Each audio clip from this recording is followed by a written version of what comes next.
Hi everyone, it is Tara, otherwise known as Candy Mama, and today I have a different kind of video planned, but I wanted to get the word out about something, and Liz here will talk about it a little more. Introductions, again, I'm Tara, and then this is Liz, otherwise known as Mercury. Tara and I are both going to be at Damascus Trail Days, Appalachian Trail Days this weekend, and we're going to be giving a talk together. It's on Saturday at the Old Mill Inn in the conference room, and we are going to talk all things FKTs. Between us have multiple FKTs or trail records, so we're going to talk about what it's like to go after an FKT. We'll talk about what we've learned from our experiences.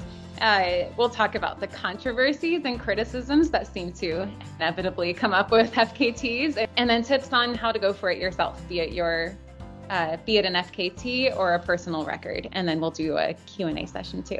So I wanted to get this video out before Trail Days, so you guys have some notice if you want to come out and meet me and Liz. And again, we're talking all things FKTs, and that's what today's video is actually going to be about too. We are going to go over our top 2 tips on completing FKTs or just, attempting an FKT. And, what a fastest or what an FKT is, if you don't know what that is, it's a fastest known time. And essentially that's just a specific route, and you try to complete it as fast as possible. And like Liz had mentioned, both of us have completed quite a few. Liz has completed a lot more than me. I've done the Benton MacKaye Trail and the Mountains to Sea Trail FKT. And then Liz has done the Appalachian Trail northbound FKT.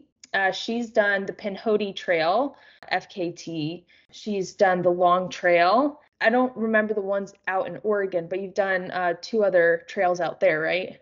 Oh yeah, I've done a couple like local FKTs in Portland. One is called Tour de Nasty out in Forest Park. And then I had the SCAR FKT, the Smokies Challenge Adventure Run, which is the 72-mile portion of the AT that goes through the Smoky Mountains. Rachel Lemke has since broken it. She's awesome. But I was really proud of that one. So yeah. Yeah, I forgot about that one until you just said it. I was like, that was a pretty impressive record. Yeah, so today we're just going to talk about our top 2 tips, and I'm going to start with my number one, well, just one of my tips. I think they're all important, but my first tip is to just go with the flow when you're in an FKT. When I first started, I had all these spreadsheets and, time charts and like what I need to eat and like how many calories per hour. And, if I need calories this amount of hours, I need to eat it here and here and here. And I had all these spreadsheets. And as soon as those spreadsheets started, as soon as I started diverting from those spreadsheets, I started getting nervous, and I was like, oh no, like it's going to go off the rails, which it didn't. It didn't go off the rails. It was just fine. I just had to, make a new plan. So when you're in an FKT, fastest known time, and I will say this, preface this with the tips that I have today are mainly for those longer trails, but not everything goes to plan during FKTs, and you can't plan for every scenario. Things will just happen. You might get an injury and you'd have to hike the entire trail instead. And Liz will know, Liz knows a lot about that. It won't always go to plan, and you could have all these spreadsheets, but really it's all going to go out the window, and you're just going to have to go with the flow, because these things are crazy and wild, and they are not predictable. So my first tip is just go with the flow. Yes, adapting is key. You pretty much stole the words out of my mouth. I was going to use this quote from Brian Donnelly. He had done the Oregon PCT FKT, and I, was reading his old blogs and stuff, and I copied one of his quotes, which sounds very similar to what you were just saying. Throw everything out the window, because what you expect is not going to happen. That's really been my experience with pretty much every FKT attempt I've done. And I think the more audacious your goal is, the more chances there are that things are going to go kind of haywire. And that's not a bad thing. I think just maybe having that adaptable mindset. I've done the spreadsheets, I've done the plans, and the only time that things really kind of go to plan are maybe when my goals are a little more like conservative and measured. So there are different kinds of approaches, but if you're going like, yeah, all in A plus plus plus goal, you just have to be fully committed inside and out. And that doesn't mean committed to this perfect plan you wrote. It just means you're gonna be willing to get a little crazy, like, hike weird hours at the night. You might need to take 2-minute dirt naps and have your friend time you. Like the willingness to go out of your comfort zone is key. It's kind of funny that me and Liz had the same number one tip, but I think that's pretty common among people who do these long FKTs. It's just like, you got to go with the flow. But number two tip for me is all is not lost when you're having those bad moments or when you're in that pain cave. I think a lot of people, especially on those multi-day attempts where you're not, I mean, you are expected to an extent, to have a bad time, to feel hurt or, to be in a pain cave, but sometimes it's a little more overwhelming and it might feel bigger than expected. I have been in those moments, and it's just a moment though. It doesn't last the entire time. And what David Horton says is, he says, it doesn't always get worse. So it might be really bad, like for, 20 minutes or even a whole day, it might be really bad, but it's not always going to get worse. And I think Liz might have something to say about that with the Appalachian Trail FKT, because I think for yours, you did have an injury that kind of persisted throughout, but she continued on with that mindset. For most people, it doesn't always get worse. And in my experience, it hasn't. I have found myself out of these really dark places and these moments that really, really stink. Because, you're going to have a hard time if you're going for a lofty goal, like an FKT, like a fastest known time on a specific trail. So you're going to have bad moments, but it's not always going to be bad. And that's my second tip. Yeah, that's good.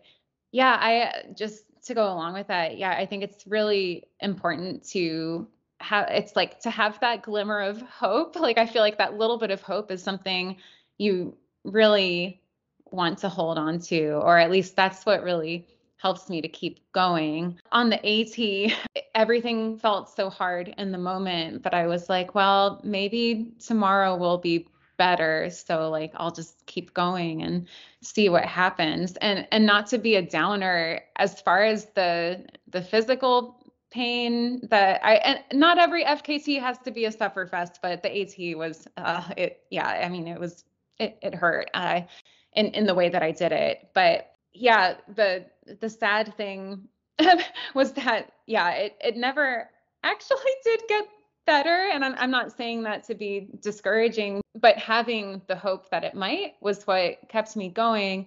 And then even though the physical pain never got quite resolved, before, by the time I reached the end, there were still so many beautiful moments throughout the journey, like just through the beautiful nature around me, the wonderful conversations I had with people that joined me along the way. Like, there were still so many like positive and beautiful aspects of the journey, even though, my physical condition was not great. And even though I wasn't reaching any of the initial goals that I had. So it was still a really worthwhile thing to do for me because it mattered to me. My second bit of advice would just be to stay in the moment, take it one step at a time. It's really, and this, I'm definitely not the first person to have given this advice, but it is very easy to think about all the miles and mountains ahead and get really overwhelmed. And it's like, well, I don't know if I can do these next 20 miles or 100 miles, but oh, there's that tree up there. Can I walk up to that tree? Yeah, I can do that. So it's just like focusing on the little things and focusing on what you can do in the moment, because sometimes the fear of what's ahead, I mean, that can be enough to make you not want to do it at all, because you start thinking of worst case scenarios, and then you start thinking of all these reasons to stop. So it's, yeah, just one step at a time. They say, which is kind of cheesy, how do you eat an elephant one bite at a time? It's kind of cheesy. Yes. I mean, it's true. Like, how do you do a really long trail? It's one step at a time, and it's a bunch of those little steps that over, months and months that are going to get you to the end. For an FKT, just, stay in that moment, because that's really all you can handle. You can't control any of the future and what's going to happen in the future. You can't control that. So there's no point in like spiraling or getting to that point. You can really just control this moment. And that's helped me a lot with my anxieties. I had a lot of anxiety on the Mountains of Sea Trail with the future. And like, I was always worried about trench foot for some reason. I don't know why. I was worried I was always going to get trench foot. I was like, why? I mean, it's happened. But I was like Michaela Osler on the long trail got trench foot, and she posted pictures, and it was insane. A little more worried about that, I guess. But I didn't have to feed into the anxiety, but I didn't have any risk of like, I wasn't at any risk, but I was so worried about it, and I just spiraled. And it was like I took away from this experience, or took away from the moment and the experience, and kind of what you said before, just enjoying it, and I wasn't able to enjoy it like I should have. All right, those were our top 3 tips, since we had the same number 1 tip. If you guys want more of this kind of conversation, you guys can come see us in Damascus on Saturday, May 20th, 3:30, Old Mill Inn. Yes. What Liz said. If you guys want to hear more from us, please come visit us and say hi. We would love to meet you guys. And I also just want to throw in that we have like a special surprise announcement on Saturday too. So you have to come to the talk to hear what our announcement's going to be. Yeah, it's totally not FKT related at all. Yeah, absolutely not. All right, guys, thank you so much for watching. Bye.